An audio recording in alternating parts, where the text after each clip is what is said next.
그래서 온전한 교회, 다른 말로 얘기하면 성숙한 교회에 대해서 우리가 좀 나누겠습니다. 자, 우리 하나님 말씀 3절 말씀입니다. 우리 한 목소리로 천천히 읽겠습니다.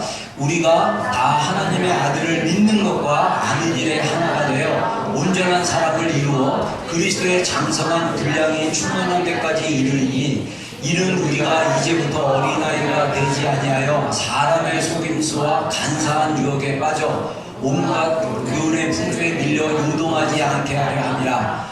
오직 사랑 안에서 참된 것을 하여 범사에 그에게까지 자랄지라. 그는 머리니 곧 그리스도라. 아멘. 다 같이 아멘 하겠습니다. 아멘. 예, 특별히 에베소 죄송한데 이게 못한 것 같아요. 에베소 4장입니다. 4장인데 에베소 이 4장 13절로 15절 이 말씀이 이 특별히 교회에 대한 하나님의 말씀인데, 여기서 우리 모든 성도들이 그 교회라는 것은 지역교회, 우리가 이제 오클랜드 비전교회가 지역교회로 한 교회로 모이는데, 우리 오클랜드 비전교회뿐만 아니라 지금 이 시간에 예배를 드리고 있는 교회, 또는 오전에 드렸던 1시에 드렸던 이렇게 드려지는 그 예배 가운데 성도들이 모두가 하나님의 아들이신 예수님을 믿는 것과 아는 일에 하나가 됐을 때 온전한 사람을 이룰 수 있다. 그래서 교회를 몸으로 비유해서 사람으로 비유한 것입니다. 그래서 그리스도의 장성한 분량이 충만한 데까지 이른다.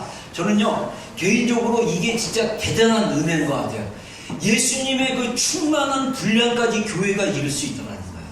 예수님의 그 충만한 은혜까지 교회가 정말 예수님을 믿는 것과 아는 일에 하나가 된다면, 우리가 예수님의 그 장성한 분량까지, 충만한 분량까지 우리가 이룰 수 있다. 여러분, 기대가 안 됩니까? 네? 표정들이 별로 안 되는, 기대가 안 되는 표정들 같아요. 자, 이룰 수 있습니다. 할렐루야. 네. 자, 그런데 중요한 건 뭐냐? 제가 오늘 좀 나누고 싶은 포인트는 이겁니다. 14절에 보면, 이는 우리가 이제부터 어린아이가 되지 아니하여. 자, 우리가 온전한 사람, 성숙한 사람이 되려면 우리가 어린아이로부터 벗어나야 돼요. 그래서 어린아이가 되지 아니해야 된다. 그래서 오늘 설교의 초점은 어린아이 신앙을 벗어나는 것에 대한 것을 좀 나누겠습니다. 그래서 이 어린아이가 되지 않아야 사람의 속임수와 간사한 유혹에 빠지지 않게 되고 온갖 교훈의 풍조에 밀려 요동하지 않게 된다. 그래서 그렇게 되면 우리가 사랑 안에서 참된 것을 하고 범사에 예수님께까지 자라는데, 그분은 우리의 교회의 머리다. 바로 그리스도시다. 예수님이시다. 이렇게 얘기하고 있다는 거죠. 자, 그래서 오늘 제가 이제 그 말씀을 좀 준비하면서 이 받고 나눌 말씀이 너무 많아요. 근데 이거를 한꺼번에 다 쏟아보면 시간도 많이 길고 또 안 되고, 저번에 그 T쌤이라는 세미나를 들어보니까 그분이 중요한 얘기를 했더라고요. 성도들에게 많은 걸 가르쳐봤자 다 기억을 못한대요. 특별히 이렇게 앉아서 듣는 거는 성인들 교육론에 의하면, 교육방법론에 의하면 여러분들이 남는 게 10%밖에 안 된대요. 그리고 PPT 보여주면 그나마 15%, 나머지 85%는 사실 기억을 잘 못한다는 거예요. 그래서 우리가 그래서 이제 하는 얘기가 뭐냐면, 진리를 단순하고 간단하게, 그리고 잡을 수 있는 만큼, 이해될 수 있는 만큼 전하라고 해서 제가 포인트를 어린아이의 신앙을 벗어나는 거, 우리가 교회, 온전한 교회가 되기 위해서 어린아이 신앙에 벗어나는 건데, 그 내용도 또 나누다 보니까 많은 것 같아요. 그래서 일단 초점을 거기다 맞추고 여러분들 좀 말씀을 나누겠습니다. 제가 지난번에 마음에 대한 설교를 2번인가 3번 했는데, 영적 전쟁의 차원에서 나눴는데, 여러분 이제 그 파트를 얘기하자면 마음, 혼, 이 부분을 제가 2번인가 3번에 나눠서 설교를 했고, 그 다음에 오늘 이제 교회에 대해서 한 번만 아니라 한 2-3번 할 것 같아요. 교회에 대해서 이 마귀와 싸우는 우리의 장소가, 첫 번째는 우리의 마음입니다. 두 번째는 우리가 거하고 있는, 우리가 신앙생활하고 있는 교회고, 세 번째가 하늘의 처성.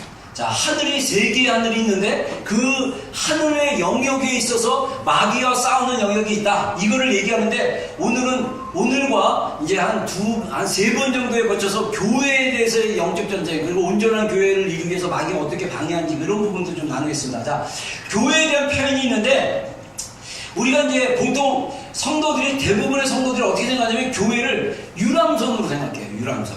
자, 유람선에 보면 그 몇천 명이 한 5천 명 타는 유람선 같은데 타보면요, 저는 안 타봤지만 타본 사람 얘기 들어보면 그 안에 없는 게 없대요. 그래서 유람선 한번 타면 뭐 한 달짜리 있으면 한 달 동안 유럽을 돌아다닌다든가, 그래서 정착해서 유럽 어느 도시 가서 구경하고 또 들어와서 또 거기서 자고 또 먹고 또 여행하고, 그래서 마치 우리의 인생을, 신앙생활을 유람선 타고 여러 나라를 다닌 것처럼 즐기는 삶으로 생각하는데, 사실은 교회 생활은 뭐가 가냐면요, 항공모함에 타 있는 거라고 생각하시면 돼요. 자, 항공모함에는 민간인이 탈 수 있습니까? 없습니까? 없죠. 군인들만 탈 수 있습니다. 자, 그래서 우리 사실 성경에 우리를 예수 그리스도의 좋은 군사로 우리를 부르셨다라고 얘기를 합니다. 근데 많은 분들이 내가 영적인, 하나님 안에서 영적인 군사라는 것을 모르는 경우가 많아요. 자, 그래서 우리의 교회는 정말 영적 전쟁을 치르기 위한 항공모함과 같은 그런 그룹이다, 이렇게 이해하시면 좋겠고요. 그 다음에 어떤 면에서 보면 사회 클럽과 같다. 자, 그래서 이 뉴질랜드 안에서도 여러 클럽이 있죠. 저희 교회가 이제 주중에 여기 장소 사용하기가 좀 힘들어가지고, 우리가 주중에 컨스텔레이션에 있는 맨카페 미팅룸을 자주 이용을 하는데, 전에 목요일날 우리가 모임을, 형제들 막 파더와이즈 미팅하고 막 그러는데, 목요일날이 올 연말까지 6개월 동안 부킹이 됐어요. 그래서 누가 부킹했나 그랬더니 보드게임 하는 우리 한국 청년들이, 그래서 제가 한번 들여다봤더니 한 10대 명이 모여가지고 보드게임을 해요. 거기도 공동체입니다. 거기는 교회가 아니에요. 공동체예요. 그래서 다양한 보드게임을 풀어놓고 한국 애들 한 10대 명이, 나중에 한국 커뮤니티 홈페이지에 들어가 보니까 막 그 보드게임 한다고 어느 한 사람 연락하라 그래가지고 모인 사람이 10대 명 돼요. 웬만한 교회 청년부 모임이에요. 근데 거기는 교회가 아닙니다. 근데 우리가 사실은 신앙생활하는 분들 중에 이런 어떤 커뮤니티의 마인드를 가지고 교회 나오신 분들이 많아요. 특히 이민교회는 많이 그런 경우가 많습니다. 이민교회는 이렇게 한인들을 만나거나 정착을 도움받기 위해서 교회를 나오다 보면 이 비슷한 연령도 있고 비슷한 취미 가진 분들도 있고, 그래서 이게 친해지기 시작해요. 근데 지금 세대가 바뀌긴 했어요. 저도 이제 이민 온 지 18년 됐는데 세대가 바뀌어갖고 이제는요, 젊은 세대들은요, 미리 꼭 굳이 교회 가서 도움을 안 받아도 인터넷으로 다 알아보고 와요. 그래서 더 이상 교회에서 어떤 인포메이션을 얻으려고 하지 않는 걸 볼 수 있습니다. 근데 18년 전만 해도, 그리고 불과 한 10년 전만 해도 많은 분들이 교회에 가서 도움을 얻으려고, 그리고 교회 안에서 비슷한 또래와 연령대를 가지고, 그래서 교회 오는 게 예배는 그냥 한번 드려주고 그 다음에 나머지 시간은 같이 교제하고. 근데 이 교제가 너무 세상적으로 나가다 보니까 구역 예배나 주중 셀 모임에 와인을 마시거나 맥주를 마시는 교회들이 생기기 시작했어요. 그러면서 이 정도는 괜찮다고, 우리 구역 예배 끝났으니까 우리 남자들만 맥주 한잔 합시다 하면서 막 이렇게 하는데, 이게 굉장히 분위기 좋은 것 같은데 세상 사람들을 보면요, 저것들 모여가지고 예배 드린다 술 처먹네, 이렇게 표현할 수 있어요. 이거 굉장히 조심해야 됩니다. 교회 안에서 세상의 어떤 행위들과 세상의 어떤 것을 하기 시작하면 그 그룹은 세상적으로 가게 돼요. 그러면 하나님의 진리와 하나님의 생명이 끊어지기 시작합니다. 서로 죽이는 거예요. 나도 죽고 너도 죽고 다 같이 죽자. 드시려면 혼자 쳐드세요. 미안합니다. 드시려면 부부끼리도 마시지 마. 안 좋아. 혼자 그냥 골방에 들어가서 화장실에서 마시세요.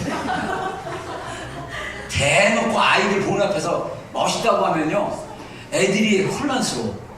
분명히 교회에서는 술 먹지 말라고 그러는데 우리 아버지가 장로님이시고 집사님인데 술을 잘 드시네.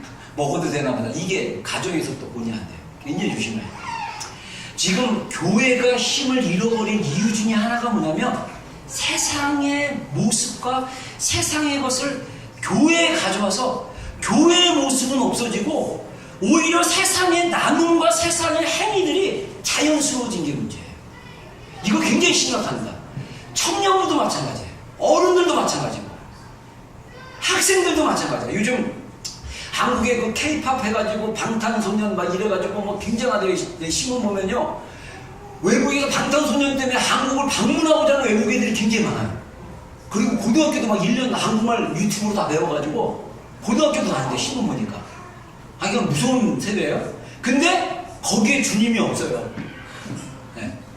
그래서 우리가 사실은 이런 모습들이 있기 때문에 우리가 조심스럽게 우리의 모임이 사회적인 어떤 클럽의 모임, 취미활동, 서로 위로해주고 서로 그냥 한잔하고 놀고 막 웃고 마시고 먹고 뭐 성경 읽자 기도하자 그러면 그런 얘기 하지 마, 그거 교회에서만 해, 여기서는 하지 마, 이런 식으로 한다면 그 모임은 영적으로 죽기 시작한다.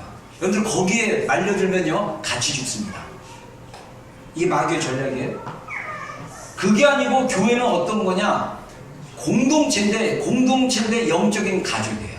영적인 가족이면 여러분들 가족 구성원들이 잘 되기를 바라요, 못 되기를 바라요? 여러분의 자녀들이 세상적으로 잘 먹고 막 세상으로 즐기고 나가기를 원해요? 여러분의 자녀들이나 여러분 배우자가 말씀과 기도와 은혜 가운데 나가기를 원합니까? 나가기 원하죠. 그래서 교회 공동체는 만나면 세상 얘기, TV 얘기, 뭐 얘기보다 자기가 만난 하나님 말씀을 읽고 묵상해서 은혜 받은 내용, 그리고 힘들면 힘들다라고 진실되게 대화 나누고 진실되게 격려해주고 기도해주는 관계, 이게 진짜 필요한 거예요. 세상의 친구들을 원해서 교회에 오는 것이 아니라 진정한 하나님의 사람을 만나고 싶어서 교회에 와야 돼요. 그래서 그런 만남이 이루어졌을 때 그 만남이 서로를 격려하고 서로를 예수 그리스도의 머리 대신 예수 그리스도 안에서 자라가도록 격려를 시켜주는 거예요. 제가 예전에 내가 이 얘기도 했던 것 같은데, 예전에 제가 이 나라 오기 전에 한 세미나를, 굉장히 유명한 세미나입니다. 칼 세미나라고 그래가지고, 그 대한항공 세미나가 아니고 그 제자훈련 세미나, 사랑의 교회에서 지금 돌아가신 옥하는 목사님이 그 한국교회 제자훈련이라는 새로운 프로그램을 해갖고 강남에 엄청나게 큰 교회를 성장시킨 분이 있었는데, 이분이 자기가 도전받고 교회를 제자훈련이라는 프로그램을 가져갖고 많은 교회 제자훈련 프로그램을 정착시키기 위해서 매년 1년에 한 번, 두 번 정도 그 교회 수양관에 전국에 있는 목회자들, 외국에서도 막 와요. 그래서 훈련시켰는데 저도 그 프로그램에 한번 참석을 했어요. 제자훈련에 대해서 참석하고 실습을 해서 그 사랑의 교회 그 순모임, 그 목장 모임, 그때 순모임이라고 했던 것 같아요. 순모임에 가서 실습까지 하는 거예요. 제자훈련 시키는 거. 그거까지 이렇게 하는 프로그램이었는데, 제가 그때 이제 수양관에 있다 보니까 수양관에 여러 명의 목사님들이 같이 전혀 모르는 목사님들끼리 모여서 이제 같이 자고 식사 같이 하고 세미나 듣고 훈련받고 막 이런 한 일주일 그 시간을 가졌는데, 저희 방에 저보다 나이가 많으신 분이 있었어요. 근데 이분은 아주 세련된 분이었어요. 청바지도 입고 막 그런데, 근데 늦게 신앙을 하신 전도사님인데 자기 아들이 자기 청년부, 이제 그 청년부 부원이었대요. 근데 이분이 뭐라 그러냐면, 나는 청년들과 진짜 친구가 되어주기 위해서 그 월미도 그 놀이기구 막 타고 다니고 청바지 입고 막 그러고 놀아서 분위기 너무 좋다고 막 그래요. 그래서 제가 한마디 해줬어요. 전사님, 그 청년들이 진짜 원하는 게 같이 노는 친구가 아니라 진리를 전달하고 생명을 전해줄 수 있는 친구를 원하는 것 같습니다. 그렇게 놀다 보면 제 경험에 의하면 세상이 더 재밌어요. 굳이 교회들이랑 월미도 갈 필요 없어요. 놀이동산 갈 필요 없어요. 세상 친구랑 가면요 더 재밌어요. 맥주도 마실 수 있고, 여자도 꼬실 수 있고, 죄송합니다. 막 놀이터 가서 막 그냥 놀이동산 가서 여자도 꼬시고 막 이것도 하고 할 걸 다 할 수 있어. 굳이 교회들이랑 거기 가서 막, 물론 같이 가서 노는 건 좋지만은 진짜 그들이 원하는 것은 진정한 진실된 자아를 나눌 수 있는, 전도사님, 진실된 자아를 나눌 수 있는 친구들을 원한다. 제가 그때 그렇게 얘기했던 기억이 납니다. 여러분, 교회에서 우리 지체들을 보면요 외로움을 느끼는 지체들이 꽤 있어요. 근데 그 외로움은요 세상이 채워줄 수 없습니다. 예수님만이 채워줄 수 있습니다. 할렐루야. 근데 혼자 예수님께 깊이 들어가기가 힘들고 어렵기 때문에 서로 공동체들이 연약하지만 주님으로부터 위로를 받고, 연약하지만 주님의 그 놀라운 그 은혜의 평강의 그 위로의 그 깊은 은혜 가운데 들어가기 위해서 서로 돌아보고 서로 사랑하고 서로 서로 격려하는 그게 진짜 영적인 공동체라는 거예요. 저는 우리 비전 교회가 정말 세상적 노름과 클럽처럼 나가는 것이 아니라 서로 기도해주고 격려해주고 진실된 마음을 나눌 수 있는 그런 교회가 되기를 축원합니다. 자, 그 다음에 또 어떤 부분은 교회가 병원이다. 저는 이건 맞다고 생각해요. 교회가 이 환자들이 와서 좀 치유를 받아야 돼요. 근데 물론 교회가 치유 기도해가지고 어떤 다치거나 아프거나 했을 때 기도해갖고 육신적 치유도 일어나지만 내가 볼 때는 마음의 치유가 많이 필요해요. 진짜 마음에 눌리고 쪼달리고 힘들고 괴롭고 평강이 없고 힘든 그 심령들이 교회를 통해서 치유되는 거 너무 좋아요. 근데 더 나가서 치유로 끝나는 게 아니라 군대가 돼야 돼요. 군대. 자, 그래서 우리 교회는 일반 종합병원이 아니라 군대병원이에요. 군대병원. 군에 있는 병원. 제가 의무경찰 할 때 벌써 이제 그때가 86년도인가 87년도인가 그러니까 벌써 이제 거의 30년인가요? 31년 전에 제가 군대에서 화상을 입었어요. 여기 팔에 이렇게 화상 입어가지고 제가 경찰병원에 입원을 했습니다. 그래서 거기는요 다 경찰들만 왔었어요. 그래서 경찰들만 와 있고 치료받으면 어디 가냐? 자기 경찰서로 가거나 우리처럼 이 경비대, 우리 올림픽 경비대인데 올림픽 경비대로 다 돌아갑니다. 그래서 마찬가지로 교회가 일반 병원이 아니라 군병원처럼 각 분야의 치유를 받고 우리가 각자 부름을 받은 대로 세상에 영적인 이 세상에서 마귀가 너무나 장악하고 있는 이 세상 가운데 믿음으로 우리가 싸우는 그런 게 필요하다는 것입니다. 그래서 우리가 영적인 전쟁을 벌이고 있다는 사실을 우리가 기억해야 된다는 것입니다. 자, 그래서 아까 우리 에베소 4장 말씀처럼 어린아이에서 벗어나야 된다는데 어린아이에서 벗어나 예수님께로부터 가야 되는데 이 어린아이부터 벗어나는 게 뭐냐? 우리 한번 14절 읽었지만 우리 다시 한번 읽어보겠습니다. 이는 우리가 이제부터 어린아이, 이 어린아이가 헬라어로 네피오스입니다. 네피오스가 되지 아니하여 사람의 속임수와 간사한 유혹에 빠져 온갖 교훈의 풍조에 밀려 요동하지 않게 하려 함이라. 자, 그래서 이 네피오스라는 말은 미숙하다, 어리석다, 서툴다, 어린애 같다 이런 단어라고 합니다. 그래서 헬라어에 제가 그 사전을 찾아보니까 헬라어에 3-4개의 어린이에 대한 단어가 나오는데 특별히 사도 바울이 쓴 서신서 13군데 중에 어린아이라고 표현하는 그 표현은 어리석고 미숙하고 서툰 상태를 말하는 경우가 많습니다. 그리고 그래서 고린도서 3장 1절에 우리 한번 읽어보겠습니다. 형제들아, 내가 신령한 자들을 대하고 같이 너희에게 말할 수 없어서 육신에 속한 자 곧 그리스도 안에서 어린아이들을 대함과 같이 하노라. 자, 고린도 교회 성도들 같은 경우는 사도 바울이 뭐라고 얘기하냐면 내가 너희들을 신령한 자는 사실 영적인 사람이거든요. 영적인 성도로 대할 수가 없겠다. 그래서 너희들을 육신에 속한 자, 다시 말해서 어린아이같이 너희들을 대하겠다 이렇게 얘기를 합니다. 자, 그래서 이 어린아이들은 이게 이제 우리가 이제 여기서 어린아이를 했을 때 신앙의 연수가 많은데 자라지 못한 사람들을 얘기합니다. 자, 우리가 신앙생활 한 지 얼마 안 되면 미숙할 수 있어요. 부족할 수 있어요. 그런 미숙과 부족은 괜찮아요. 어리기 때문에. 이제 신앙생활 얼마 안 됐고 예수님 믿은 지 얼마 안 돼서 이 신앙이나 이런 걸 잘 몰라서 미숙하고 어릴 수는 있어요. 그런 사람들은 익스큐즈가 돼요. 괜찮아, 용서받을 수 있어. 괜찮아, 미숙하니까. 근데 5년 넘고 10년 넘고 20년 넘고 모태신앙, 이 모태신앙들, 그래서 막 30살이 넘었는데도 정말 이 아직 어린아이같이 생각하고 어린아이같이 행동하면 우리가 성경에서 말하는 어린아이같이 되지 말라, 이 말씀이 그런 것을 얘기합니다. 자, 그래서 미숙하지 않는 거.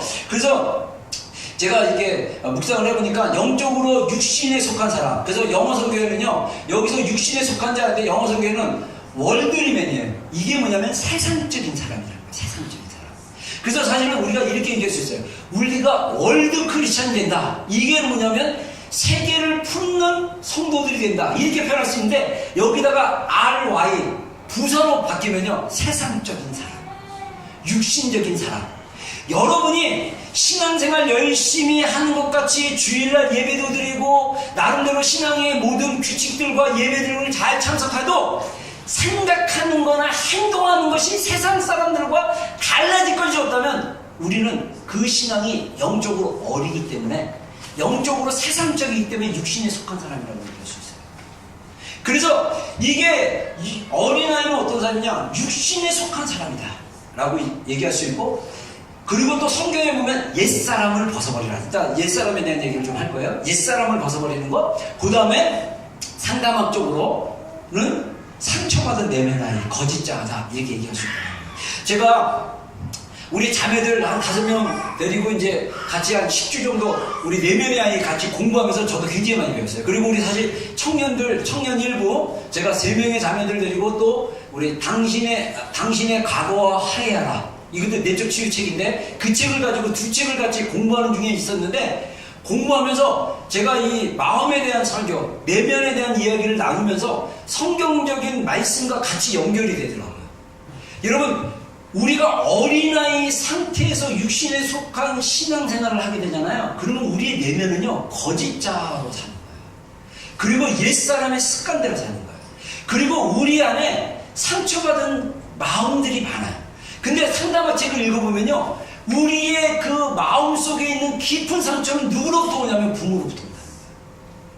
그래서 이 부모로부터 오는 상처 때문에 내 안에 상처가 쌓이고 나도 모르게 무의식적으로 그 쌓인 것이 무의식에서 의식으로 나와가지고 행동을 제한하고 마음이 그렇게 행복하지 않게 만드는 게 굉장히 많아요.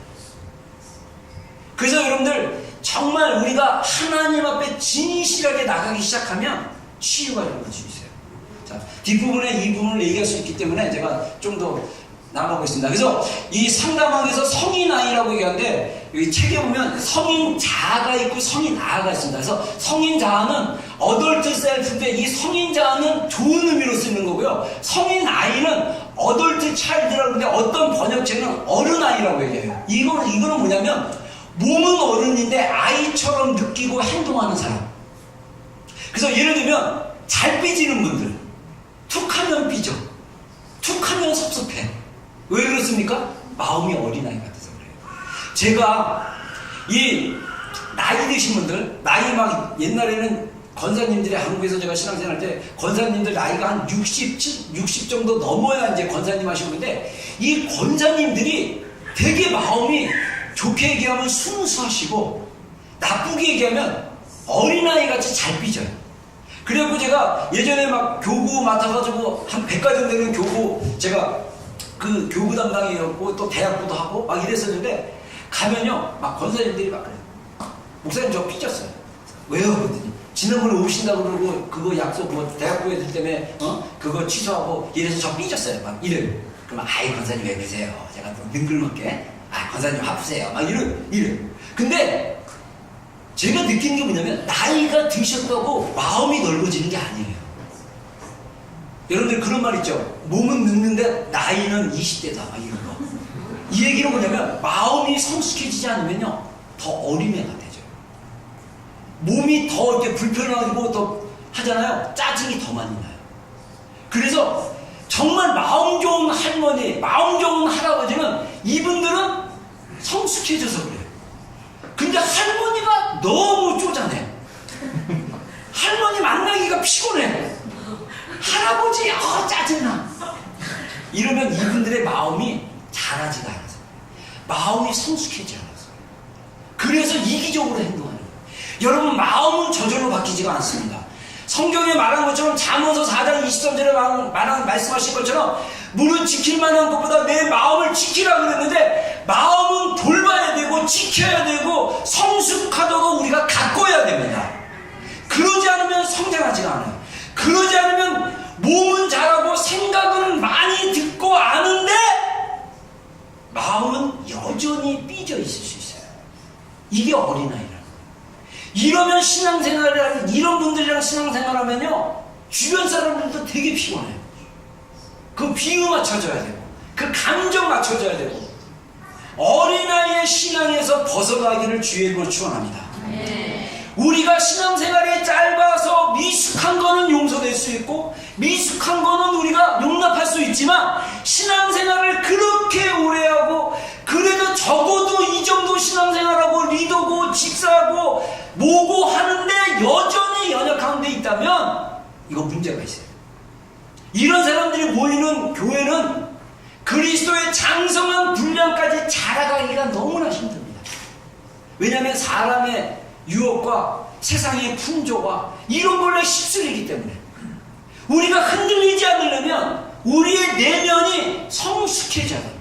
우리의 내면이 진실된 새 사람의 자아로 계속 자라가야 돼요. 계속 성장해야 됩니다. 이게 필요하다는 것입니다. 자, 그래서 우리 히브리서 말씀입니다. 히브리서 5장 12절로 14절 비슷한 말씀이 있어요. 우리 한번 읽어보겠습니다. 시작. 때가 오래되었으므로 너희가 마땅히 선생이 되었을 터인데 너희가 다시 하나님의 말씀에 촉구에 대하여 누구에게서 가르침을 받아야 할 처지이니 단단한 음식은 못 먹고 젖이나 먹어야 할 자가 되었도다. 이는 젖을 먹는 자마다 어린아이니 의의 말씀을 경험하지 못한 자요 단단한 음식은 장성한 자의 것이니 그들은 지각을 사용함으로 연단을 받아 선악을 분별하는 자들이니라. 아멘. 자, 여기서 때가 오래되었다 라는 얘기는 뭐냐면 예수님을 믿은 지가 오래되었는데 여전히 그리스도의 도에 대한 복음의 기초를 다시 가르쳐야 되겠느냐 라고 얘기를 하는 거예요. 그래서 네가 지금 먹을 너의 영적인 연수는 단단한 식물을 먹을 수 있는 연수인데 아직도 젖을 먹어야 수준에 머무르느냐 이렇게 얘기를 합니다. 여러분들 우리 많은 우리 지체들이 가정 안에서 아이들을 양육하고 키우는데 아이들이 어느 정도 자라면요 아이들이 씹는 연습을 해야 돼요. 이가 나고 아이들이 이제 이가 나기 전에 잇몸이 근질근질하면요 뭐든지 물어뜯기 시작합니다. 뭐든지 이가 근질근질해서 그래갖고 나중에 잇몸 사이로 이제 이가 나기 시작하면요 아이들에게 이제 그 이유식이라도 이렇게 숟갈을 떠서 죽 같은 것들이라도 먹기 시작해야 돼요. 그리고 나서 나중에 조금 딱딱한 것들을 씹도록 도와줘야 돼요. 안 그러면 어떻게 되냐면요 아이들의 지능이 자라지가 않는 거예요. 여러분들 우리가 애들이 음식을 딱딱한 걸 씹기 시작하면요 이게 자꾸 씹으면 뇌가 움직여서 운동을 하게 된다는 거예요. 여러분들 우리가 음식을 먹을 때도 습관적으로 왼쪽으로만 씹고 있는 사람이 있고 오른쪽만 씹고 있는 사람이 있는데 여러분들이 의도적으로 이제 나이 들수록 음식을 씹을 때 좌우 균형 있게 씹는 게 굉장히 중요하다고 합니다. 이를 닦을 때도 한쪽 방향으로만 닦는 게 아니라 반대 방향으로도 닦으라고 그래요. 의식적으로 제가 읽어보면. 왜냐? 그래야 습관적인 게 바꿔져서 새롭게 이렇게 할 수 있다고 그러고 그 다음에 이 단단한 음식을 씹기 시작했을 때 뇌가 발달하고 나이 드신 분들은 치매에 더 안 걸릴 수 있대요. 나이 들었다고 이가 시원찮다고 이렇게 물 종류만 드시고 이러면 나중에 이게 씹지 않으면 뇌가 운동을 하지 않아가지고 뇌가 이게 에너지가 공급이 안 될 수도 있다고 이런 걸 제가 읽었어요. 근데 단단 영적으로 성장하면 어느 수준에 가면 젖만 먹는 것이 아니라 죽도 먹고 예식도 먹고 그 다음에 단단한 식물을 먹기 시작해야 되는데 스스로 먹지 못하기 시작하면 어린아이에 머물 수밖에 없다는 것입니다.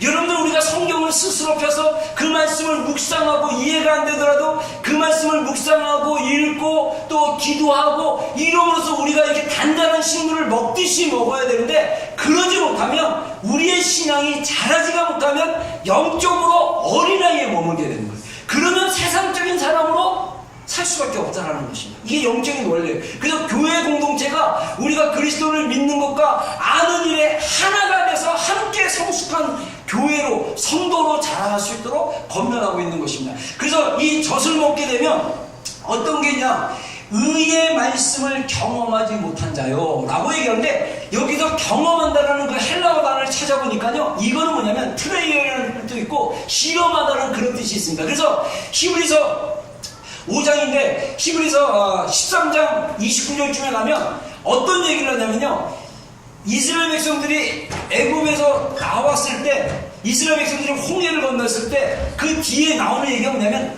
애굽의 군대들은 어떻게 했느냐 그 홍해 갈라진 것을 시험하려다가 그들이 물에 빠져 죽었다 이렇게 얘기해요. 근데 거기서 그들이 홍해 물이 갈라진 걸 따라 들어갔다가 갔다, 시험해서 갔다라는 그 말과 여기서 한다라는 단어가 똑같아요. 다시 말해서 우리가 하나님의 말씀을 실제로 경험하지 않으면 우리가 영적으로 자랄 수가 없다는 거예요. 우리가 머리로는 다 알 수 있어요. 근데 중요한 건 뭐냐면 우리 은혜가 알아야 돼요. 자, 제가 마음 얘기할 때 자네는 뭐라고요? 성인 자라고 얘기했죠. 여기는 지식이 있고 분별이 있고 분석이 있고 생각을 하게 돼요. 논리적으로 생각을 합니다. 은혜는 뭡니까? 감정과 경험인데 이게 단순한 감정과 경험이 아니라 직관적인 본능을 얘기하고 있어요. 그러니까 우리가 직관적으로 알아. 사실은 우리가 이 은혜가 발달되고 기도하고 우리가 깨어있으면 딱 감이 와. 이건 다 아니다가 감이 와요. 그래서 제가 옛날에 우리 청년부 우리 지체들 할 때 늘 얘기하는 게 뭐냐면 배우자를 놓고 기도할 때 배우자를 놓고 열심히 기도하다 보면 이 기도를 깊이 하다 보면 사람을 만난다. 딱 만나면 이 사람이 하나님이 만나게 하는 배우자다 아닌가를 은혜가 직관적으로 이 인간 아니구나. 은혜가 진짜예요 여러분. 이게 우리의 삶 가운데 우리가 기도가 저는 그래서 하나님께 받은 마음은 뭐냐면 기도는 칼을 가는 거와 마찬가지다. 칼을 열심히 갈면 이게 칼이 예리해요. 이 예리한 칼로 무엇을 비든지 잘게 잘라줘. 잘라지면 뭡니까? 이 속에 뭐가 있는지 모르잖아. 칼로 딱 잘라보면 안을 들여다볼 수 있잖아. 마찬가지로 우리가 기도로 주님과 깊은 참된 자아의 나눔과 기도로 들어가면 여러분들이 뭘 놓고 기도했어요? 직장의 문제든 뭐 어떤 다음 스텝의 문제든 어떤 문제를 놓고 기도할 때 기도하면 어느 순간 직관적으로 은혜가 안 거야. 하나님의 말씀도 똑같습니다. 우리가 하나님의 말씀을 자축으로만 해서 지식적으로 전달받고 깨닫는 게 아니라 그 말씀이 나의 실제가 된다니까요. 그 말씀이 마치 먹어본 것처럼 마치 마셔본 것처럼 맛을 본 것처럼 아는 거예요. 그래야 우리가 성장하는 거예요. 그런 경험 없이 신앙생활 하면요 우리의 신앙은 어린아이에 머물러요. 맨날 젖만 먹기 때문에 씹으셔야 돼요. 씹는 훈련을 하셔야 돼요. 처음에는요 어려워요. 딱딱해서 씹어야 돼요. 여러분 우리의 신앙은요 자라가야 됩니다. 할렐루야. 경험해야 돼요. 경험이 안 되면 안 돼요. 그리고 이 단단한 식물은 장성한 자. 자, 그리고 온전한 자라고 얘기할 수 있어요. 온전한 자의 것이니 그들은 지각을 사용한다. 그리고 연단을 받고 선악을 분별합니다. 우리가 신앙생활 하면서요 이따가 얘기하지만 관계 안에서 우리가 상처받을 수 있어요. 이것도 하나의 연단이라고 생각하고 우리가 이것을 지각을 사용해서 그것들을 분별하기 시작하면 자라가기 시작해요. 근데 관계 안에서 상처받았다고 꽁 해가지고 삐져가지고 이 상처받은 내면의 아이 이쪽으로 쑥 가가지고 행동을 제한하거나 뭐 행동을 어린아이같이 하기 시작하면 성장해요. 이게 필요하다는 것입니다. 자, 그래서 성경에 보니까 아까 사람의 속임수와 간사한 유혹에 빠져 온갖 교훈의 풍조에 밀려 유동한다. 자, 제가 예전에 무슨 목사님, 자살하신 목사님 오클랜드에 한참 그분의 동영상이 막 유행되고 있을 때 한두 분이 저한테 저희 교회 성도는 아닌데 연락 와가지고 막 이거 목사님 설교 좀 들어보라고 막 유튜브 막 하고 있어요. 근데 제가 딱 들어보니까 좀 아닌 것 같아서 제가 좀 듣다가 말아버렸는데 그런 분들의 설교에 완전히 매료돼가지고 뭐 신앙 회복됐던 사람들도 얘기 듣고 그리고 그 설교를 듣고 그분은 방언 끝났다고 얘기해서 방언하던 기도를 안 한 사람도 있고 뭐 제가 여러 사람 얘기 들었는데 저는 그분 가르침이 굉장히 유용하다고 생각합니다. 여러분 지금은요 유튜브로 많은 설교를 들을 수 있는데 많은 설교를 들을 수 있는데 조심하셔야 돼요. 잘못된 설교들도 많습니다. 그래서 분별이 필요해요. 이거 이 정도면 괜찮겠죠가 아니라 그 말씀을 먹다 보면 거기에 매료될 수 있어요. 거기에 익숙해질 수 있어요. 그러면 이 결국은 뭐냐면 사람의 유혹은 뭐냐면 사람의 잘못된 가르침, 거짓교사, 성경에서 말하는 거짓교사나 거짓 선지자의 가르침이 우리를 예수님에게로부터 떠나게 만들어요. 떠나게 만든다는 얘기는 뭐냐면 완전히 교회에 안 다니게 만든다는 얘기가 아니라 정상적인 신앙생활을 안 하려고 합니다. 저 그런 사람들 주변에 많아요. 여기 특히 오클랜드에. 여러분들이 제대로 신앙생활 하셔야 돼요. 정말 공동체 안에서 한 몸을 이뤄서 그리스도의 장성한 분량까지 자라가셔야 돼요. 이게 굉장히 필요합니다. 자, 그래서 마귀의 전략이 있다는 거죠. 교회를 무너뜨리기 위한 마귀의 전략은 첫 번째, 개인을 공격한다는 거예요. 자, 그러면 우리 비전 교회를 무너뜨리려면 어떻게 합니까? 여러분들을 공격해야 돼. 개인, 인디비주얼을 공격해야 돼. 근데 어디를 공격하느냐? 네? 마음을 공격하는 거예요. 우리의 생각을, 우리의 감정을, 우리의 행동을. 제가 급속하게 최근 들어서 노아님 많이 만나봐요. 그래서 내가 옛날 쓰던 안경, 내가 지금 옛날 쓰던 안경, 저기 안경점에 가져갔더니 이거 완전 돋보기라고 하더라고요. 제가 돋보기 쓰고 다녔어요. 그래서 멀리 있으면 잘 안 보여요. 근데 이거는 가까운 거 되게 잘 보여요. 근데 지금 안경을 갈았는데 이 안경은 멀리 있는 거 잘 보이는데 안타깝게 가까이 있는 글씨가 잘 안 보여요. 그래서 어쩔 때는 이 안경 벗고 읽고 막 그래야 돼요. 근데 왜 제가 이 얘기를 하냐면, 제가 그 멀리 있는 게 잘 안 보이면, 그리고 또 제가 보통 이렇게 주변에 있는 걸 잘 안 보는 스타일이에요. 제가 뭘 봐야 되겠다 생각하면 안 보여요. 우리 우리 지금 사모님이 우리 저기 머리를 이렇게 좀 자르셨는데 아침에 내려왔는데 좀 몰랐어요. 저는 사모가 안 보였어요. 그래서 얘기하는데 뭐 달라진 거 없어? 근데 뭐가 달라졌는데 보니까 머리가 잘렸어. 그것도 많이. 근데 이렇게 잘렸는데 안 보여? 저는 잘 안 보여요. 근데 왜 이야기를 하냐면, 제가 안 보임으로써 우리가 이렇게 지내다 보면 제가 우리 공동체 지체들 예배 끝나고 이렇게 아는 체하고 뭐 이렇게 하면 못 보고 지나갈 수 있어요. 이거는 그런 일이 없었는데 예를 하나 드는 거예요. 근데 목사님이 내가 옆에 있는데 나를 안 보고 얼굴을 이렇게 돌려서 갔어요. 이렇게 오해할 수 있다는 거죠. 나는 그렇게 생각 안 하고 말을 툭 던졌는데 상대방은 다르게 생각하는 거예요. 저 사람 저런 말을 해? 나 무시하는 건가? 뭐 말에 뼈가 있는 건가? 묵상하기 시작하는 거예요. 그러면 별의별 생각이 다 들어요. 이게 마귀가 교회 안에서 공격하는 방법 중에 하나. 생각을 넣어주는 거예요. 생각을 툭 던지는 거예요. 그리고 사실 또 마귀짓 하는 사람도 있긴 있어요. 가끔씩 그 입 때문에. 그놈의 입, 제가 입 얘기하겠지만, 옛사람 벗어버린 거 얘기했지만 그 입 때문에 사람들에게 상처 주는 사람들도 있어요. 여러분들 조심하셔야 돼요. 조심하셔야 돼요. 제가 예전에 얘기했지만, 제가 전도사 시절에 조그만 개척교회 그때 청년부 담당 전도사였어요. 근데 그때 왜 수요일 때 그렇게 졸리는지 모르겠어요. 찬양도 졸리고 다 졸려. 그래서 예배 시간 되면 찬양부터 해가지고 쫙 하는데 나도 모르게 찬양부터 막 졸다가 갑자기 목사님이 대표기도를 시키셨어요. 근데 놀라운 게 뭐냐면, 저는 근데 지금 생각해보니까 이게 마귀가 누르는 잠일 수도 있다는 거예요. 잠이, 육체적인 잠이 있고 마귀가 주는 잠이 있는 것 같아요. 왜 그러냐면, 제가 잠결에 일어나가지고 대표 기도를 하는데 놀라운 거는 잠결에 기도를 합니다. 내가 그걸 알아.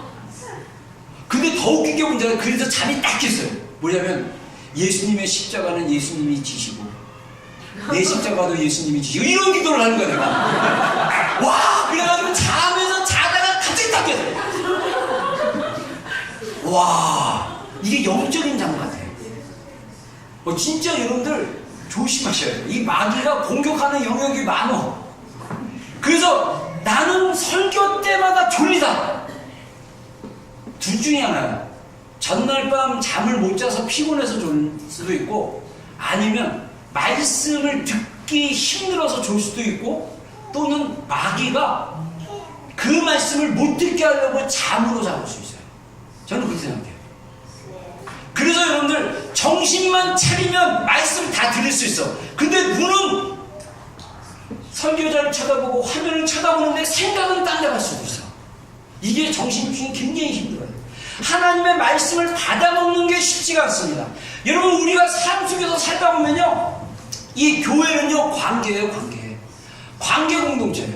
그래서 이 마귀는요 우리 마음 속에 있는 그 연약함을 가지고 공격하게 돼 있어요. 어렸을 때 왕따를 많이 당한 경험이 있거나, 어렸을 때 무시당한 경험이 있거나, 어렸을 때 뭔가 남이 어떤 행동이나 말이나 어떤 이렇게 분위기를 풍기면 마음이 뭔가 찝찝하면서 승질이 확 올라오면서 짜증이 나면서 막 의심이 드는 그런 어떤 뭔가가 있다는 거예요. 그러면 여러분들 상대방을 뭐라고 하지 마시고 여러분 내면을 보셔야 돼요. 그래서 내면에게 물어봐야 돼요. 내가 왜 저 사람의 행동 때문에, 저 사람의 말 때문에, 저 사람의 표정 때문에, 저 사람의 이것 때문에 내가 왜 감정이 이러지? 딱 이게 첫 단계. 이게 주님께로 갈 수 있는, 내 마음을 치유할 수 있는 첫 단계. 두 번째, 의도를 가지고 행동.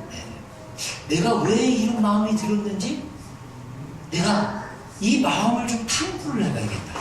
내면 탐구 중요합니다. 다른 사람 탐구하지 마. 왜 저렇게 얘기했을까? 이래서 이랬지 않았나? 옵션 1부터 10까지 두면서 모든 가능성으로 밤을 새가면서 얘기해봤자 거기에 원인이 없어. 나한테 원인이 없어. 내 내면을 보셔야 돼요. 그리고 3단계에서 대화하셔야 돼요. 주님께 물어보고 자신의 감정한테도 물어보고 그리고 주님께 지혜를 구하고 그리고 행동하셔야 돼요.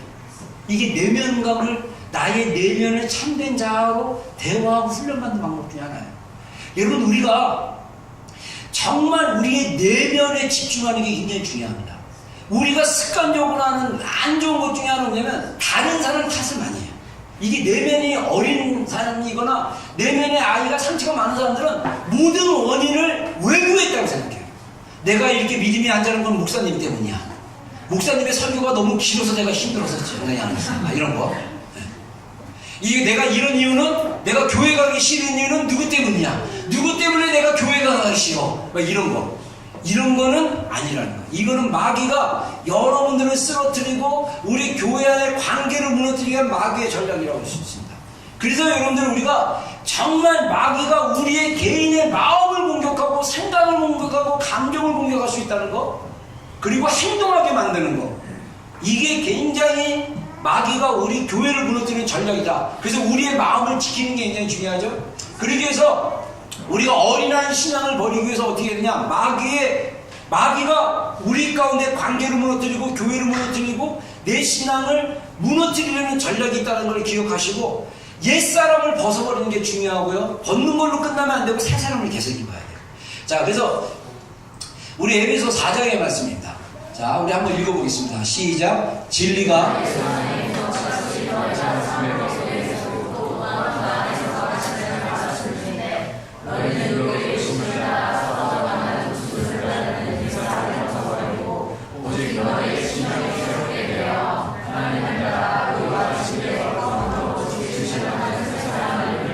예, 아멘. 제가 그 상담학 그거 같이 공부하면서 제가 그 내면의 내적 치유책 공부하면서 느낀 건 뭐냐면 유혹의 욕심을 따라가는 구습 이게 뭡니까? 우리의 타락한 그래서 이게 유혹으로 타락한 욕망을 따라가는 태도예요. 그래서 이 옛사람은 거짓자, 상처받은 자, 상처받은 내면 그것 때문에 자꾸 이게 뭐랄까 그쪽으로 따라가면 옛사람의 습관이 돼버려요. 근데 이미 우리 말씀에 있는 것처럼 진리가 예수 안에 있는 것처럼 너희가 참으로 예수님에게서 듣고 또한 그 안에서 가르침을 받을진대. 에베소 성도들을 누가 가르쳤냐면 사도 바울이 가르쳤어요. 근데 사도 바울이 진리 대신 예수님에 대해서 말씀에 대해서 가르쳤는데 성도들에게 얘기하기를 진리가 예수 안에 있는데 그에게서 가르침을 받았다. 예수님께로부터 가르침을 받았다라고 얘기합니다. 다시 말해서 우리가 스스로 성경을 읽거나 말씀을 공부하거나 또는 설교를 읽거나 말씀을 들었을 때 그 설교자나 또는 말씀을 가르치는 사람이나 또는 스스로 성경을 읽거나 하면서 주님이 우리에게 진리로 가르쳐 주시는 거예요. 그래서 그 가르침을 받았기 때문에 우리가 옛사람을 벗어버려라 라고 얘기를 하고 새사람을 입으라 그러는데 새사람을 입는 거는요 딴 게 아니에요. 하나님을 따라 의와 진리의 거룩함으로 지으심을 받은 새사람을 입으라. 다시 말해서 우리가 예수님을 믿었을 때 하나님의 의로움이 우리 안에 들어온 거예요. 하나님의 거룩함이 우리 안에 들어온 거예요. 그래서 이미 한 예수 그리스도의 복음을 통해서 주신 하나님의 그 거룩함, 하나님의 그 거룩한 의로움이 우리 안에 이미 있기 때문에 우리가 이것을 계속 입어야 돼요. 여기서 세 사람은 뭐냐면 참된 자예요. 참된 자, 진실된 자. 여러분, 교회 안에서 관계를 세우는 제일 중요한 게 뭔지 아십니까? 서로 진실된 관계가 돼야 돼요. 진실을 말할 수 있는 사람들이 돼야 돼요. 자꾸 교회 안에서 감추고 숨기고 의도를 이렇게 꼬고 넘겨짚고 또 의심하고 또 뭐가 있을까요? 이런 것들이 있으면 안 되고, 의심하지 말고 직면하고 진실을 말하고 진실하게 대하고 숨기려고 하지 말고 외식하지 말고 거짓말하지 말고 더러운 말 하지 말고 비방하지 말고 험담하지 말고. 그럼 어떻게 하라고요? 진실되게. 이미 나는 예수님의 십자가로 의로운 상태다. 우리는 예수님의 거룩함으로 의로운 상태다. 그래서 참되게 나아가는 게 중요합니다. 참되게 대하는 게 굉장히 중요합니다. 아까도 얘기했지만 우리 공동체 지체들 안에 친구가 없다, 같이 교제할 사람이 없다고 외로워하는 사람들이 굉장히 많은데, 그 얘기는 뭐냐면 진실되게 마음을 나눌 만한 사람이 없다는 거예요. 여러분, 서로 진실함을 나누기 시작하면 진정한 친구가 될 수 있어요. 진실함을 진실하게 대하기 시작하면 우리 지체들이 나이를 초월해서 서로 사랑하는 관계가 될 수 있어요. 그러면 행복을 느껴요. 그러면 평강을 느껴요. 여러분, 그런 관계가 되셔야 돼요. 그래야 우리가 주님을 믿는 것과 아는 것에 하나가 돼서 우리가 성장할 수 있습니다. 자, 그래서 이 옛사람의, 제가 그래서 에베소 4장 5장에 나와 있는 단어들을 한번 쭉 적어봤어요. 거짓말하지 말라, 더러운 말하지 말라, 모든 악독은 뭐냐면 비터미스 뭐입니까? 쓴뿌리, 막 쓴뿌리가 올라오는 거예요. 사람 보고 막 쓴뿌리가 올라오듯이 노함, 분냄, 떠드는 거, 비방하는 거를 모든 악의와 함께 버리라. 에베소 교회 성도들에게 한 말이에요. 에베소 교회 성도들은요, 엄청난 부흥을 경험한 도시의 성도들이에요. 사도행전에 보면요, 에베소 교회가 원래 마법하고 막 그냥 엄청나게 영적으로 진짜 영적인 레벨이 굉장히 높은 그런 도시인데, 그 도시에서 에베소 성도들이 예수님 믿고 마법 책을 막 태우고 막 그랬어요. 제가 최근에 보이지 않는 전쟁이라고 한국에서 이제 제목이 좋아가지고 제가 딱 목차를 보니까 영적 전쟁에 관련된 책이라서 그 책을 가져와서 제가 전에 앞부분만 좀 읽고 보는데, 이 목사님이 저기 텍사스에서 미국 목사님인데 목회를 하시다가 캘리포니아, 알죠? LA 쪽 캘리포니아 그쪽 지역의 한 도시로 가서 거기 목사님으로 청빙받아서 갔는데, 그 청빙 받아 가기 전에 몇 분들이 막 기도하면서 목사님 가면 엄청난 영적 전쟁을 할 거라고 막 그런대요. 근데 그 도시가 어떤 도시냐면 마법사들이 모이는 도시, 그리고 정기적으로 귀신 부르는 모임이 있는데, 그리고 어떻게 귀신하고 대화하냐 뭐 이런 책들 파는 동네래요. 그래가지고 이분은 그런 개념 없는데 설교하는데 한 사람이 중년 남자가 막 소리 지르면서 막 오더래요. 그래서 안내원들이 막 자꾸 그러는데 알고 봤더니 귀신 들어간 거야. 막 저주의 말을 막 하고. 그때 이 목사님 얘기가 처음 영적 전쟁을 실제로 봤다고 이러면서 영적 전쟁에 대한 얘기를 쭉 하셔요. 여러분, 우리가 사실은 눈에 안 보인다고 영적 세계가 안 보이는 게 아니라, 사실은 마귀가 사람이나 문화나 음악이나 뭐 미디어나 책이나 뭐 여러 가지를 통해서 어떻게 하면 우리의 마음을 그리스도에게로 떠나게 만들까 계획하고 우리를 유혹해요. 여러분, 그래서 우리가 정말 깨워서 우리가 보지 않으면요, 나도 모르게 영적으로 미혹될 수 있어요. 나도 모르게 영향받을 수 있어요. 그래서 이게 사실은 어떻게 보면 영적 전쟁인 것 같은데, 그래서 특히 우리가 거듭났고 우리가 주님을 닮아간다면 여러분, 우리의 입이 거룩해져야 돼요. 거짓말을 하지 말아야 돼요. 제가 군대 있을 때 그거 경험했어요. 제가 군대 있을 때 어느 순간 거짓말하지 말자. 그때 믿은 지 얼마나 됐어요? 고3 때 예수님 믿고 신학교 갔다가 1년 만에 했으니까 믿은 지 2년 차. 2년 차에 군대 생활을 했는데 놀라운 게 뭔지 아세요? 거짓말을 안 하려고 결정을 했는데 내가 몇 번 거짓말을 하니까 살다 보니까 하루에 한 번씩 거짓말을 하는 거야. 군대 있을 때. 내가 깜짝 놀랐어요. 내가 이게 거짓말을 많이 하는 사람인가? 좋은 말로 얘기하면요, 둘러대는 거였어요. 근데 나쁜 말로 얘기하면 거짓말이야. 그리고 제가 예수 믿기 전에 욕을 굉장히 많이 하는 사람이거든요. 욕을 꼬아서 했던 막 이런 분인데, 이런 분이 아니라 이런 사람인데, 하나님이 저의 혀를 정결케 하시니까 제가 많이 좋아져요. 그때 설교 때 잠깐 제가 격한 말을 하는 거는 여러분들에게 자극을 주기 위해서. 처먹지 말라. 이렇게 얘기하는 거예요.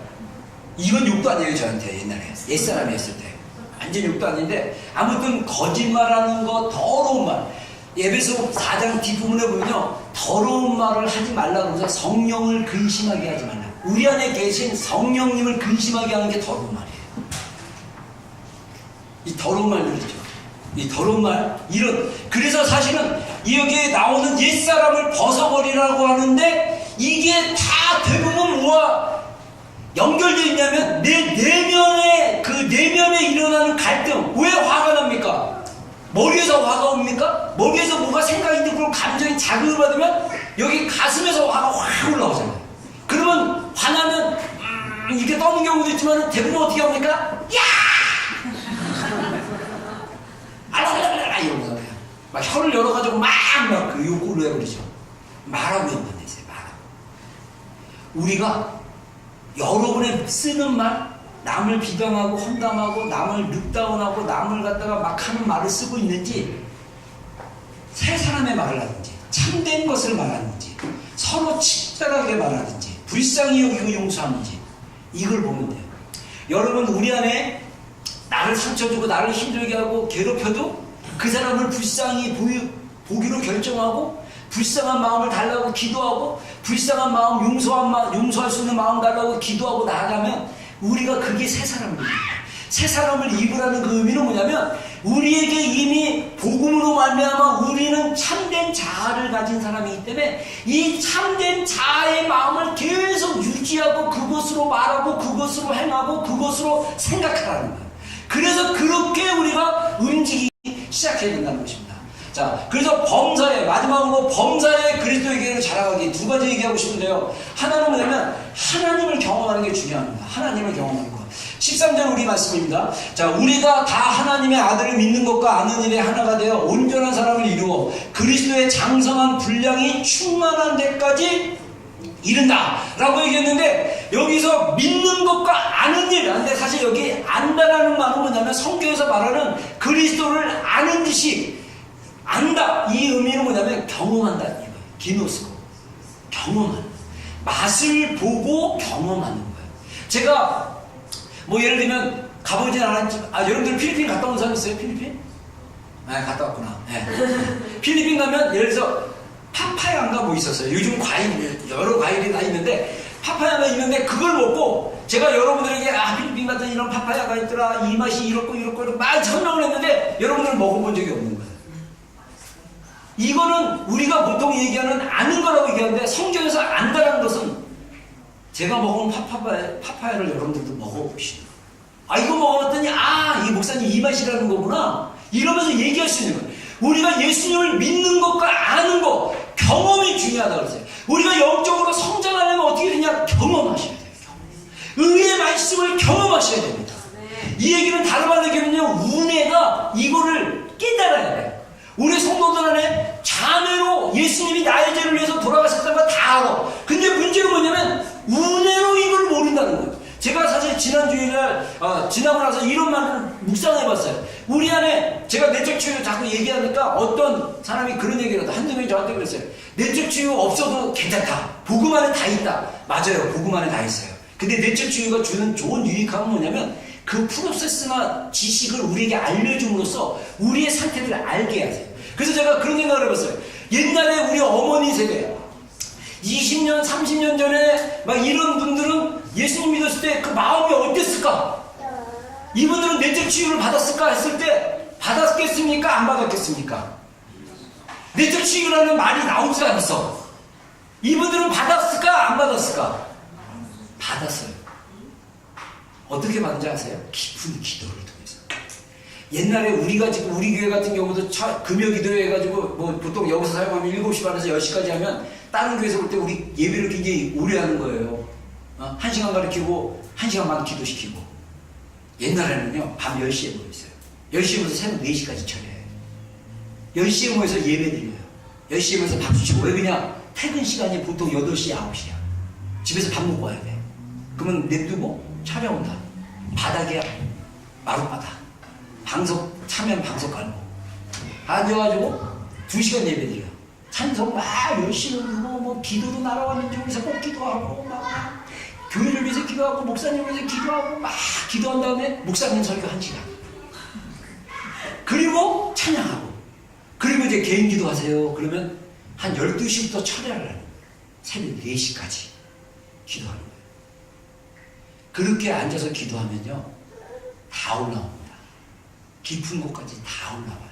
제가 얘기했잖아요. 고등학교 3학년 때 예수님 만나고 철야 예배를 갔는데 우리 모교에 지하에서 했는데 지금 돌아가신 권사님 있어요. 그 동서울 침례교회라고 그 교회를 세우신 권사님인데 그분 가정에서 교회를 시작하고 그때 침례신학대학 총장님이셨던 우리 교수님 있었는데 그분이 전도사 시절에 신학교 졸업하고 거기서 청빙을 하셔가지고 저기 동대문에 와가지고 교회를 개척하신 거예요. 그분 집에서 교회를 시작한 거예요.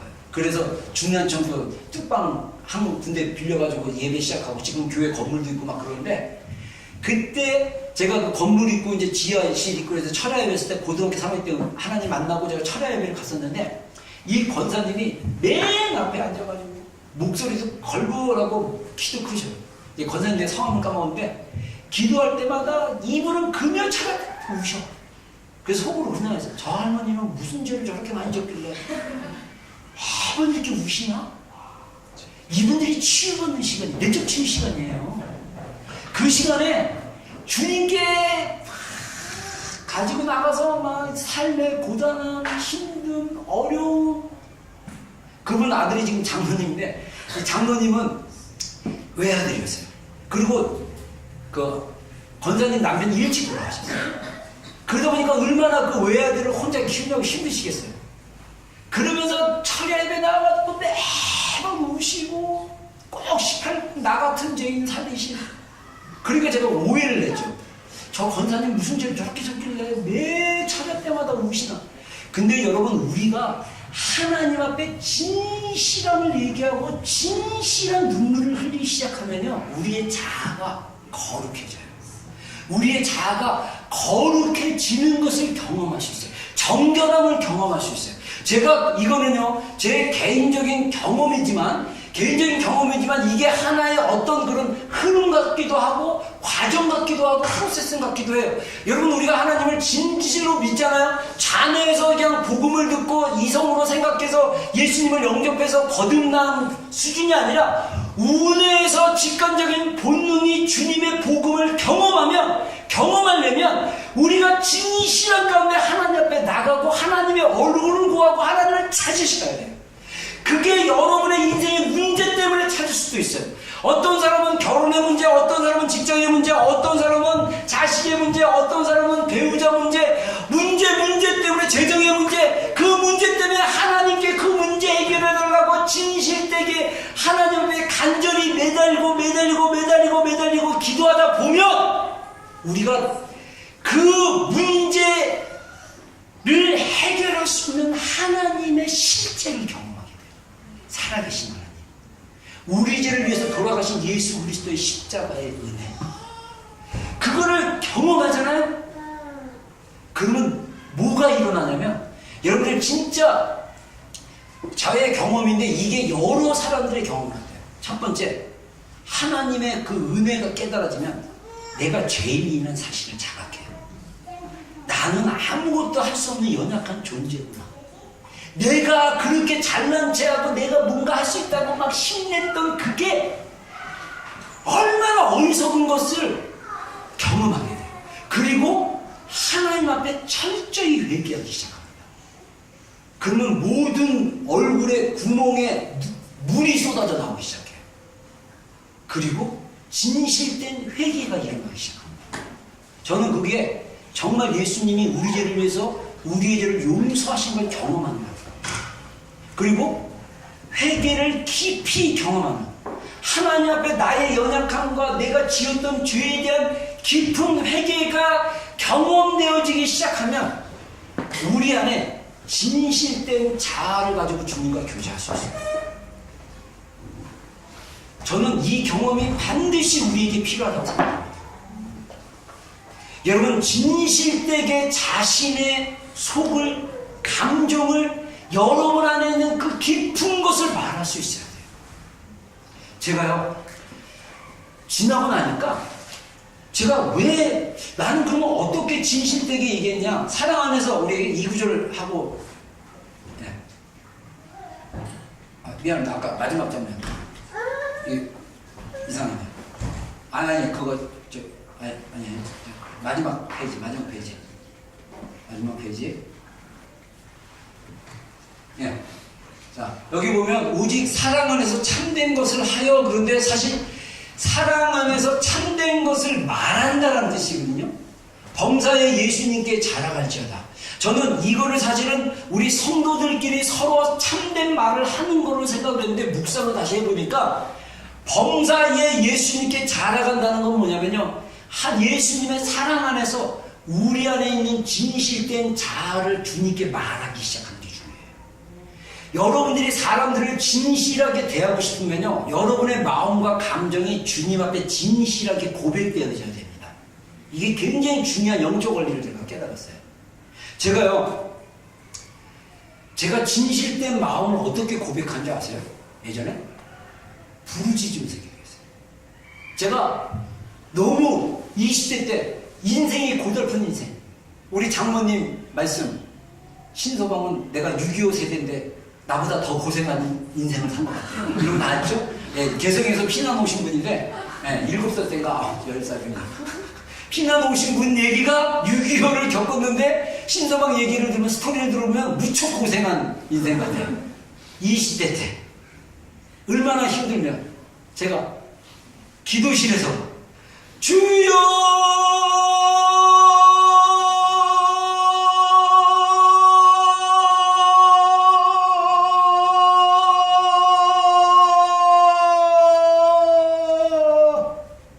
이때 23살 먹은 청년이 전도사가 그렇게 기도하는 거예요. 맨 앞에서.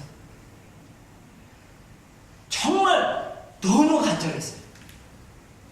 내가 아까도 얘기했지만 골방에서 내가 아무것도 할 수 없는 연약한 존재구나. 그래서 하나님, 나의 삶의 하루하루 주님의 능력이 있어야겠습니다. 주님의 힘이 내 안에 있어야겠습니다. 주님, 저에게 힘을 주십시오. 제가 살아갈 힘을 주십시오. 그래서 금요기도회 교회 전도사가 금요기도회 가면 제가 정말 간절하게 부르었어요. 그냥 주님의 이름만 부르는데, 주님의 이름을 그냥 부르는 거예요. 그냥 주여!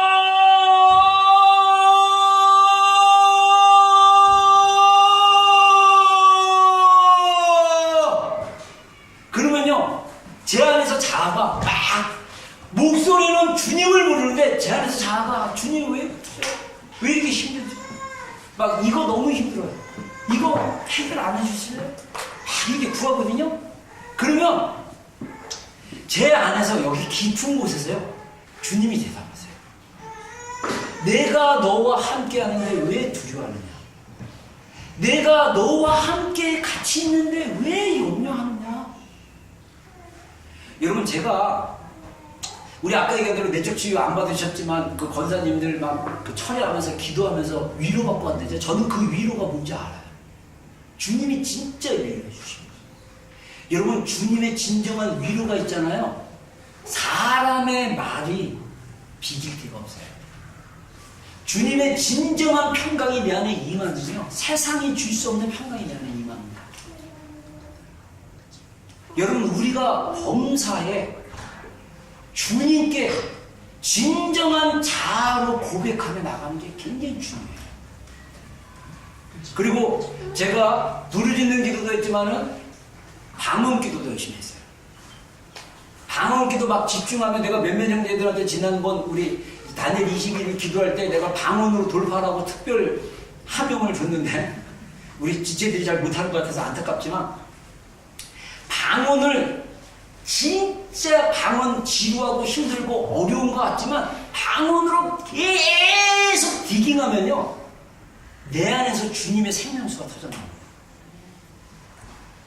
내 영이 주님과 연결돼서 주님과 하나 되는 경험. 저는 방언 기도로 주님의 영과 내 영이 하나 되었다. 내가 기도 중에 막 예전에 막 연합집회하고 막 기도 중에 예수님의 심장을 만진 것 같은 은혜를 경험하기 전에 이런 기도를 했는데 그 순간 저는요 내가 예수님이 십자가에서 나의 죄를 흘리시고 이 로마 병사가 밑에서 창으로 딱 찔렀는데 이 옆구리에서 물과 피가 나왔다 그러는데 크리스찬 심장 전문의가 한 얘기가 심장이 터졌다 이렇게 얘기하거든요. 예수님의 심장이 창으로 말미암아 터져가지고 그 안에서 피와 물이 나왔다 이렇게 얘기하는데 저는 예수님의 그 심장을 만진 것 같은 그 연합하는 경험이 있었어요. 뭐를 통해서? 방언을 통해서. 여러분 저는 바라기는 우리 비전교회가 영적으로 그리스도의 장성한 분량까지 성장하는 교회가 되기를 주님으로 축원합니다. 제가 계속 교회를 위해서 기도하는데 제가 하나님 말씀 마음 감동 주기를 요한계시록에 나와 있는 7교회 말씀 가지고 기도해라. 그리고 에베소에 나와 있는 말씀을 가지고 기도해라. 그래서 이번 금요 기도회 때 제가 한 10분 15분 정도 에베소 말씀 가지고 계속 기도를 하는데 하나님이 주시는 그 은혜가 특별해요. 여러분 우리 교회에 대한 사실은 우리 교회뿐이겠습니까? 이 땅에 있는 모든 교회를 향한 하나님의 마음을 우리가 알면 우리 신앙생활 그렇게 하자. 정말 우리가 주님의 마음을 알고 주님의 마음으로 살고 그렇게 나아가기를 주의 이름으로 축원합니다. 기도하겠습니다. 우리 반주 한번 부탁하고요. 우리 한 5분 정도